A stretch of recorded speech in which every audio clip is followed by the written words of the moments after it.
है guys, welcome back once again. आपका स्वागत है एक बार फिर से हमारे इस यूट्यूब चैनल पे। आज मैं फिर से उपस्थित हूँ बहुत ही महत्वपूर्ण टॉपिक के साथ। आज हम लोग इस सेशन में पढ़ेंगे पर्सन किसे कहते हैं, इसके कितने प्रकार होते हैं और ये हमारा मतलब इसका क्या इम्पोर्टेंस है हमारे डे टू डे लाइफ में। हम लोग जो बात करें इंग्लिश में बोल लेंगे, इंग्लिश में हम लोग कहाँ पे यूज़ होता है, पर्सन को कैसे आइडेंटिफाई करेंगे, ये सारी चीज़ें हम लोग आज इस सेशन में हम लोग जानने का कोशिश करें। दूसरा है हमारा ए का यूज़ कहाँ करना है, ए का मतलब क्या होता है, ए का कहाँ पे यूज़ करेंगे, और तीसरा हमारा एन का है उसी तरह, राइट। तो ये टॉपिक मतलब बहुत ही महत्वपूर्ण है। बहुत सारी जगह क्या होता है, कहीं पे हम लोग ए का यूज़ करना होता है एन का लगा देते हैं, एन का यूज़ करना होता है ए लगा देते हैं। तो इसी चीज़ को आज हम लोग सारे कन्फ्यूजन्स को यहाँ हम लोग क्लियर करने वाले हैं, राइट। चलिए हम लोग आगे बढ़ते हैं। आज हम लोग शुरू करते हैं यहाँ से हमारा पर्सन, राइट। ये हमारा 5वां क्लास है। चलिए, पर्सन मतलब पुरुष। पुरुष का मतलब क्या है कि दुनिया में जितने भी लोग हैं, ठीक है, दुनिया में जितने भी लोग हैं, मानव जाति कह सकते हैं, जितने भी मानव जाति हैं उस सब को हम लोग मिला के हम लोग क्या कह सकते हैं, उसको एक पुरुष यानी कि पर्सन हम लोग उसको कंसिडर करते हैं। यानी कि दुनिया में जितने भी मानव जाति हैं उसको हम लोग पर्सन मानेंगे, राइट। चलिए, अब हम लोग यदि बात करें कि पर्सन कितने प्रकार के होते हैं, यदि पर्सन की बात करें, पुरुष कितने प्रकार के होते हैं, 3 प्रकार का। ये होता है फर्स्ट पर्सन, सेकेंड पर्सन और third person, right. First person को हम लोग उत्तम पुरुष कहते हैं हिंदी में, सेकेंड पर्सन को हम लोग मध्यम पुरुष और थर्ड पर्सन को हमारा अन्य पुरुष कहते हैं। चलिए, इसको हम लोग ऐसे भी समझेंगे तो ज़्यादा हम लोग आसानी से समझ पाएंगे। फर्स्ट पर्सन को यदि हम लोग प्रथम पुरुष लिखें, ठीक है, यदि सेकेंड पर्सन को हम लोग द्वितीय पुरुष लिखें, राइट, और यदि थर्ड पर्सन को हम लोग देखें, थर्ड पर्सन को हम लोग यदि तृतीय पुरुष लिखें तो भी हम इसको हम लोग आसानी से समझ पाएंगे। इसको हम लोग कैसे समझेंगे, इसको हम लोग ऐसे समझेंगे, प्रथम पुरुष मान लीजिए यदि यहाँ पे कोई 3 आदमी है, राइट, 3 आदमी की हम लोग बात करें, पर्सन 1, पर्सन 2 एंड पर्सन 3, ठीक है। सपोज कीजिए ये आदमी एक दूसरे से बात करे, ठीक है, ये एक दूसरे के आमने सामने बैठा है और एक दूसरे से बात करे, राइट। अब यदि ये मान लीजिए ये पहला आदमी यदि बोलने वाला है, स्पीकर है, ठीक है, और दूसरा क्या है, लिसनर, सुनने वाला है, ठीक है, सुनने वाला है। और ये थर्ड पर्सन का हम लोग अभी बात करें। पहला आदमी यदि मान लीजिए पहला आदमी यदि मैं हूँ और आपसे बात कर रहा हूँ, तो यहाँ जो बोलने वाला आदमी होगा, बोलने वाला जो आदमी होगा वो क्या होगा, फर्स्ट पर्सन होगा, और जो सुनने वाला आदमी होगा सेकेंड पर्सन। यहाँ क्लियर, यानी कि जो आदमी बोलेगा वो होगा फर्स्ट पर्सन और जो आदमी सुनेगा वो होगा सेकेंड पर्सन। अब हम लोग थर्ड पर्सन की बात करते हैं, पर्सन थर्ड। ये पर्सन थर्ड वो आदमी होगा जिसके बारे में हम लोग बात करेंगे। मान लीजिए मैं आपको बता रहा हूँ कि यदि मेरा नाम राजेश है, मैं आपका नाम सोहन जानते हो, रमेश अच्छा लड़का है। यहाँ रमेश कौन सा हो गया, हमारा थर्ड पर्सन हो गया, यानी कि तृतीय पुरुष हो गया। यानी कि जो आदमी बोलता है उसको फर्स्ट पर्सन, जो आदमी सुनता है वो सेकेंड पर्सन, और जिसके बारे में बोला जाए वो हमारा थर्ड पर्सन होगा। क्लियर, यानी कि पर्सन को हम लोग कैसे आइडेंटिफाई करेंगे, बोलने वाला फर्स्ट पर्सन, सुनने वाला सेकेंड पर्सन, और जिसके बारे में बोला जाए वो थर्ड पर्सन होता है, राइट। चलिए, हम लोग यहाँ ये तीनों में यहाँ पे यही लिखा हुआ। अच्छा, अब हम लोग समझते हैं कि कैसे कुछ ऐसे वर्ड्स होंगे ना जिसको हम लोग आइडेंटिफाई करके बताएंगे कि ये फर्स्ट पर्सन है, ये सेकंड पर्सन, हाँ ये है। ये यदि हम लोग बोला जाए कि फर्स्ट पर्सन की फर्स्ट आई और वी को हम लोग फर्स्ट पर्सन कहते हैं। कैसे, इसको हम लोग चार्ट से समझते हैं। सेकेंड पर्सन को सिर्फ यू है, थर्ड पर्सन को ही, सी, इट, दे, बहुत सारी चीज़ें, राइट। चलिए, अब हम लोग समझते हैं, इसको चार्ट से समझते हैं, राइट। चार्ट नहीं है, ओके, मैं यहाँ पे हाथ से बनाया था। चलिए, हमने कल पढ़ा था सिंगुलर और प्लूरल पढ़ा था। सिंगुलर और प्लूरल हमने कल पढ़ा था। सिंगुलर मतलब कि इससे एक का बोध हो, और प्लूरल मतलब मोर देन वन ना, मोर देन वन का बोध हो। तो यानी कि यदि मान ले जाए यहाँ फर्स्ट पर्सन, अभी हमने क्या बोला, फर्स्ट पर्सन में क्या था, first person singular number, first person singular number, यानी कि कोई भी एक आदमी जिससे कि मतलब कोई भी आदमी जो बोलने वाला हो लेकिन कैसा हो, एक सिंगुलैरिटी का बोध हो, इसमें एक का बोध हो, उसमें क्या है, वो फर्स्ट पर्सन सिंगुलर नंबर क्या है, मैं हूँ। यदि एक आदमी, मैं अकेले किसी से बात कर रहा हूँ, तो यार इसका क्या मतलब हुआ, मैं अकेले बात कर रहा हूँ, तो हमारा क्या होगा, फर्स्ट पर्सन सिंगुलर नंबर। यदि प्लूरल का बात करी जाए, वो प्लूरल में क्या हो जाएगा हमारा, प्लूरल में फर्स्ट पर्सन प्लूरल नंबर हमारा क्या हो जाएगा, वी हो जाएगा। वी हम लोग, जैसे हम लोग मान ले जाए आप कहीं आप कॉलेज के स्टूडेंट्स, आप एक क्लास के स्टूडेंट्स हैं और आप अपनी प्रिंसिपल से जाके क्या करना था, प्रोटेस्ट करना था, कुछ चीज़ डिमांड रखनी थी।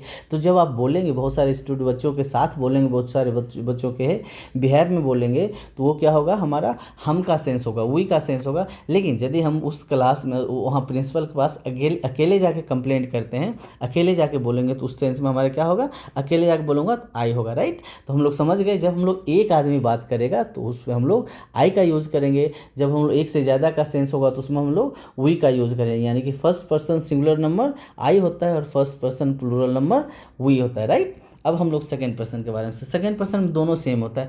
यू का मतलब तुम भी होता है और आप भी होता है, यू का मतलब तुम लोग भी होता है, आप लोग भी होता है। ये तुम और आप जहाँ पे सेंस होगा वो हमारा singular second person singular number का होगा, और जहाँ पे तुम लोग और आप लोग का सेंस होगा वहाँ पे सेकंड पर्सन प्लूरल नंबर होगा। अब हम लोग इस चीज़ को समझते हैं। सपोज कीजिए कि आप अकेले किसी एक अकेले आदमी से बात कर रहे हैं, ठीक है, तो आप भी अकेले हैं तो क्या आप सिंगुलर हो गए। जो सामने वाला सुनने वाला वो भी यदि अकेले है तो वो भी सिंगुलर हो गया। तो वहाँ पे हम लोग किसका यूज़ करेंगे, यू का यूज़ करेंगे। लेकिन जहाँ पे आप मान लीजिए आप अकेले बोल रहे हैं या फिर आप बहुत सारे लोगों के साथ बोल रहे हैं, राइट, ये मैटर नहीं कर। अब हम लोग सुनने वाले के बिहेव में हम लोग बात करें, यदि सुनने वाला एक से अधिक हो, जान ले हम जैसे कि हम लोग डिबेट में देखते हैं, टीवी वगैरह पे डिबेट देखते हैं, उसके जो एंकर होते हैं उसके सामने बहुत सारे लोग बैठे होते हैं। तो जो बोलने वाला होता है हो सकता है एक होता होगा, एक से ज़्यादा होगा, लेकिन सुनने वाला क्या है, एक से ज़्यादा होता है। तो हमारा क्या हो गया, सेकेंड पर्सन हो गया, यानी कि सेकेंड पर्सन प्लूरल नंबर हो गया। अब हम लोग समझते हैं कि थर्ड पर्सन सिंगुलर नंबर और थर्ड पर्सन प्लूरल नंबर क्या है। थर्ड पर्सन में सिंगुलर नंबर में क्या है, मान लें किसी के नाम लेके बोल, मान लें आप कह रहे हैं कि रमेश अच्छा लड़का है, रमेश अच्छा लड़का है। तो आप ये रमेश कौन सा है, जो वहाँ पे अवेलेबल नहीं है बल्कि वो कहीं और है, उसके बारे में आप बोल रहे हैं। अब यदि कह रहे हैं वह आम खाता है, वह आम खाता है, मतलब किसी और लड़का के बारे में बोल रहे हैं, या फिर उसका नाम पहले आप हो सकता है ले चुके होंगे।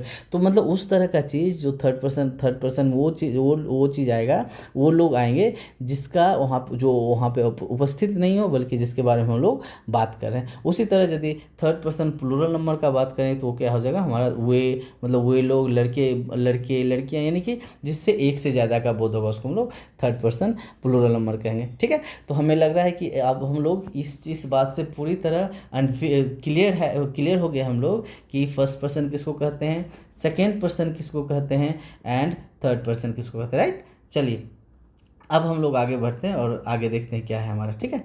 ये हमारा है। अब हम लोग यूज़ ए का यूज़ करना है। ए और एन का यदि बेसिक मतलब जाने, ए और एन का क्या मतलब होता है, एक होता है, राइट।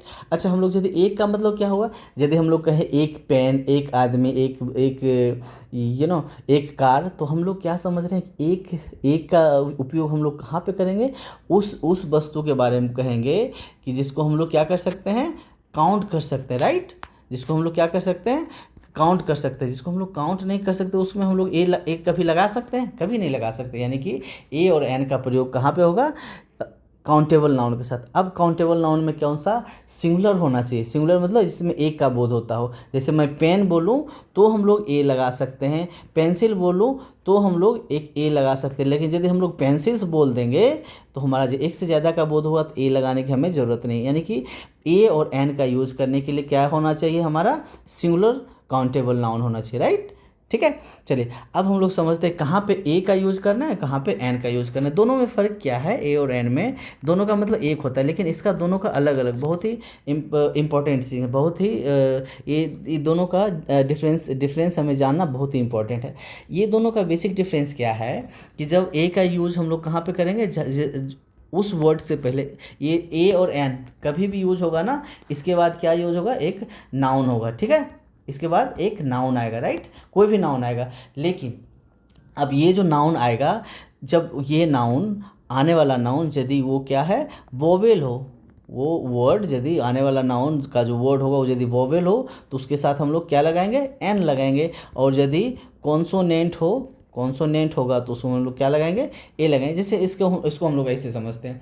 यहाँ पे हमारे पास क्या है, यूनिवर्सिटी है, राइट। यूनिवर्सिटी में हम लोग क्या देख रहे हैं, यू जो हमारा होता है इंग्लिश के वोवेल से स्टार्ट होता है। लेकिन ये वर्ड वोवेल है या नहीं है, इसको हम लोग कैसे जानेंगे, इसका प्रोनाउंसिएशन के आधार पे। यदि कि इसको हम लोग प्रोनाउंसिएशन देखें तो इस तरह से लिखा जाता है, और इसका स्टार्टिंग कहाँ से होता है, यू से होता है। और जो कि यू कहाँ से क्या है, हमारा हिंदी के कॉन्सोनेंट लेटर से स्टार्ट लेटर है, इसलिए ये हमारा वर्ड क्या हो जाएगा, कॉन्सोनेंट हो जाएगा। हमने जब हम लोग वोवेल और कॉन्सोनेंट पढ़ रहे थे तो उस समय हमने बात करी थी कि कोई भी वर्ड वोवेल है या कॉन्सोनेंट, वो किस पे डिपेंड करता है, उसका उसका जो स्टार्टिंग का वर्ड है, उस स्टार्टिंग का जो लेटर है, यदि हिंदी के वोवेल्स के लेटर से स्टार्ट होता है तो वोवेल होगा, और उसके यदि कॉन्सोनेंट के लेटर से स्टार्ट होगा तो कॉन्सोनेंट होगा, राइट। उसी तरह हम लोग यदि अम्ब्रेला को देखा जाए तो अम्ब्रेला को कैसे लिखा, यू से स्टार्ट होता है, ये भी इंग्लिश का वोवेल लेटर है, लेकिन ये वोवेल एक्चुअल में ये वर्ड वोवेल है या कॉन्सोनेंट, इसको जानने के लिए क्या करना है हमें,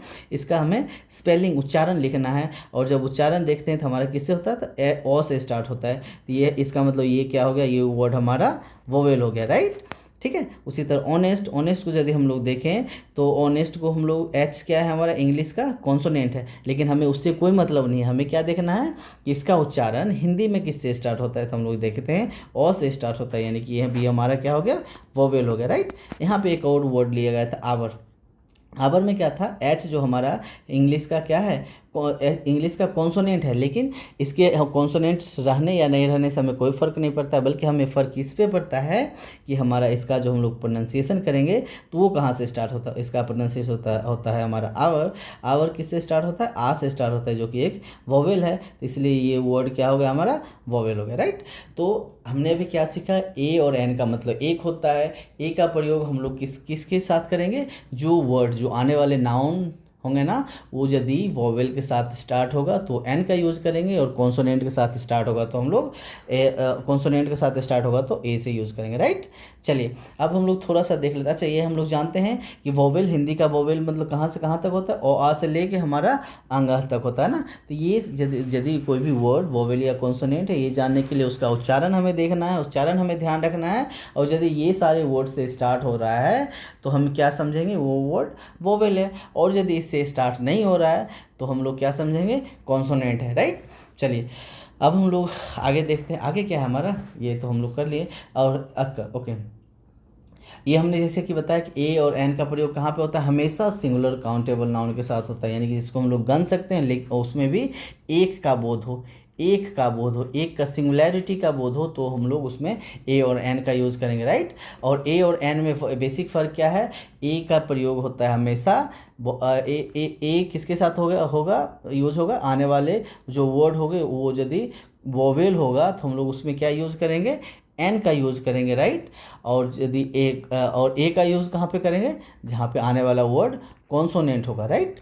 चलिए अब हम लोग थोड़ा सा कुछ देख लेते हैं। चलिए यहाँ पे कुछ एग्जांपल्स हैं, राइट। जैसे मैं कहता हूँ यह एक कुत्ता है, यह एक कुत्ता। चलिए एक बात हमेशा ध्यान रखिए, हमें क्या समझना है, सेंस समझना है। यदि यह एक कुत्ता है और यह कुत्ता है, दोनों का मतलब क्या है, हम लोग एक कुत्ता का बात करें, यहाँ पे एक कुत्ता लगा है तो भी और नहीं लगा है तो भी, यदि दोनों का सेंस आपके हिसाब से यदि एक का हो रहा है तो वहाँ पर हम लोग ए और एन का यूज़ करेंगे। अब हम लोग ए और एन का यूज़ कहाँ करना है, तो हम लोग समझ ही गए हैं कि इसके साथ वोवेल होगा, उसके साथ एन लगाना है, कॉन्सोनेंट के साथ ए लगाना है। यदि कहता हूँ कि यह एक कुत्ता, यह कुत्ता, दोनों का मतलब सेम हुआ, तो दिस इज़ अ का नहीं, डॉग होगा ना, डॉग होगा। तो यहाँ पे डॉग किस लिए लगा, ए किस लिए लगा, क्योंकि आने वाला जो वर्ड था ये डॉग का यदि प्रोनाउंसिएशन उच्चारण देखें तो हम लोग कैसे लिखते हैं, डॉग लिखेंगे। ये हमारा डॉग जो होता है डॉ से स्टार्ट होता है, जो कि हमारा ये हिंदी लेटर का क्या है, कॉन्सोनेंट है, तो इसीलिए हमारा ये वर्ड क्या हो गया, कॉन्सोनेंट वर्ड हो गया, और कॉन्सोनेंट वर्ड के साथ हम क्या लगाते हैं, ए लगाते हैं। उसी तरह वह कलम है, वह एक कलम है, वह कलम मतलब एक कलम का बात हो रहा है, ये तो एक मेंशन कर ही दिया है, तो इसमें भी हम लोग क्या लगाएंगे, ए और एन का प्रयोग करेंगे, यानी कि दैट इज़ अ पेन। इसलिए लगा क्योंकि पेन जो है हमारा क्या है, कॉन्सोनेंट वर्ड है, कॉन्सोनेंट वर्ड के साथ हम लोग ए लगाते हैं, राइट। उसी तरह वह पुस्तक है या वह एक पुस्तक है, इसका भी सेम एक का बोध हो रहा है, यानी कि इसको हम लोग यदि इंग्लिश बनाएंगे, that is a pen, sorry book होगा, यहाँ पे बहुत सारा मिस्टेक्स था, चलिए कोई बात नहीं। तो ए बुक लगाए, क्योंकि ए यहाँ पे इसलिए लगाए क्योंकि ये बुक जो हमारा क्या है, कॉन्सोनेंट वर्ड है, राइट। चलिए अब हम लोग कुछ एग्जांपल्स हमने दे रखा है, इसको आपने खुद करना है एक्सरसाइज। जैसे घोड़ा, घोड़ा में क्या है हम लोग जानते हैं, घोड़ा का इंग्लिश क्या होता है, HORSE, राइट। हॉर्स मतलब घोड़ा, चूँकि हॉर्स का स्पेलिंग क्या है, वोवेल या कॉन्सोनेंट है, ये जो कॉन्सोनेंट है इसलिए इसके आगे क्या लगाएंगे, ए लगाएंगे। उसी तरह हमारा लड़का है, ये यदि लड़का का देखा जाए, लड़का का क्या होता है, बॉय होता है, राइट।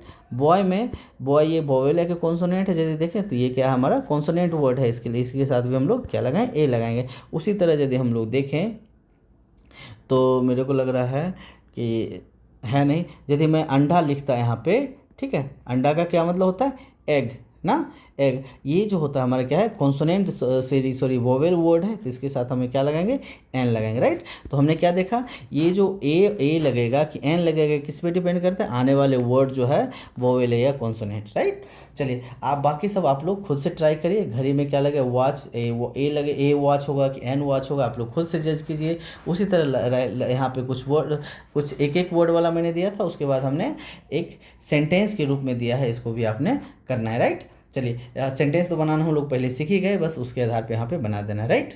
चलिए यदि मैं कहूँ यह नदी है, it means this is a river.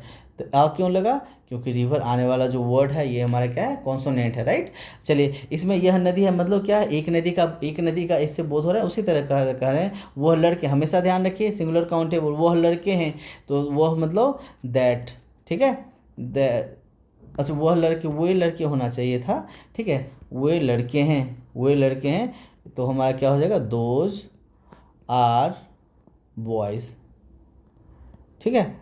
हम लोग यहाँ पे ए और एन का यूज़ नहीं करेंगे, क्योंकि ये हमारा क्या है, बॉयज़ हमारा क्या है, प्लूरल है, प्लूरल में हम लोग कभी भी ए और एन का यूज़ नहीं करेंगे, राइट। चलिए जैसे मैं कहूँ यहाँ पे वह एक चूहा है, तो हम लोग इसको कैसे बनाएंगे, दैट इज़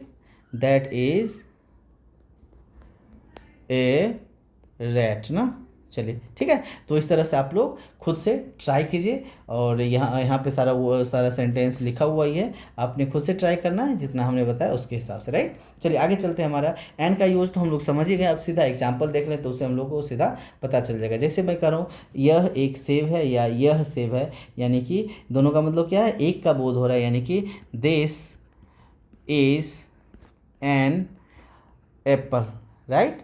एन एप्पल क्यों लगा, एन का प्रयोग इसलिए हुआ, आने वाले जो वर्ड है उसको कैसे लिखते हैं हम लोग, एप्पल, राइट। ये क्या है हमारा वोवेल है, और वोवेल के साथ हमेशा क्या यूज़ होता है, एन का यूज़ होता है, इसलिए हम लोग यहाँ पे एन एप्पल लिखे। उसी तरह हम लोग कहते हैं वह एक ऑक्स है या वह एक बैल है, तो that is an ox, sorry that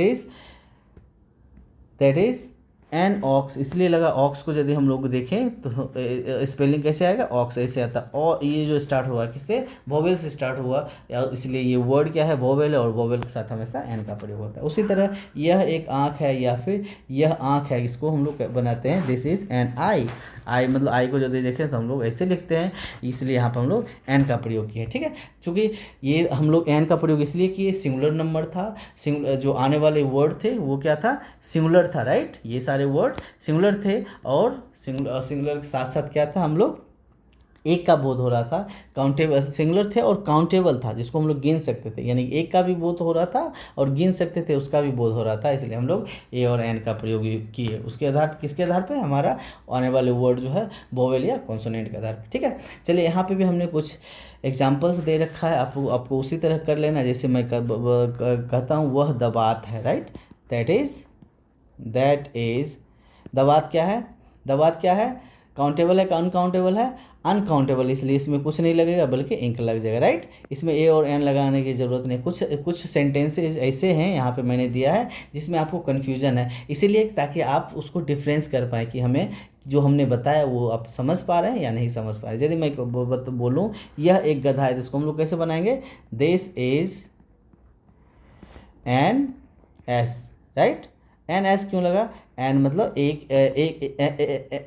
N यहाँ पे इसलिए लगा कि आने वाले वर्ड क्या है हमारा, ये वोवेल है, राइट, तो इसलिए हमें एन का प्रयोग हुआ। और यहाँ पे सिंगुलैरिटी का तो बोध हो ही रहा है, साफ साफ लिखा हुआ है, ठीक है। उसी तरह सेब को हम लोग कैसे लिखते हैं, एन एप्पल लिखेंगे, क्योंकि एप्पल का स्पेलिंग क्या है, एप्पल का उच्चारण क्या है हमारा, मतलब कि वोवेल है, इसलिए आने जो यहाँ पे हम लोग किसका यूज़ करेंगे, एन का यूज़ करेंगे। चलिए उसी तरह हमने बहुत सारा लेटर्स सॉरी वर्ड हमने हिंदी और इंग्लिश में दे रखा है, आपको खुद से बनाना है और खुद से आपको ट्राई करना है, राइट। चलिए यहाँ पे हम लोग ख़त्म करते हैं इस वीडियो को, और उम्मीद है कि आज ये पर्सन समझे होंगे।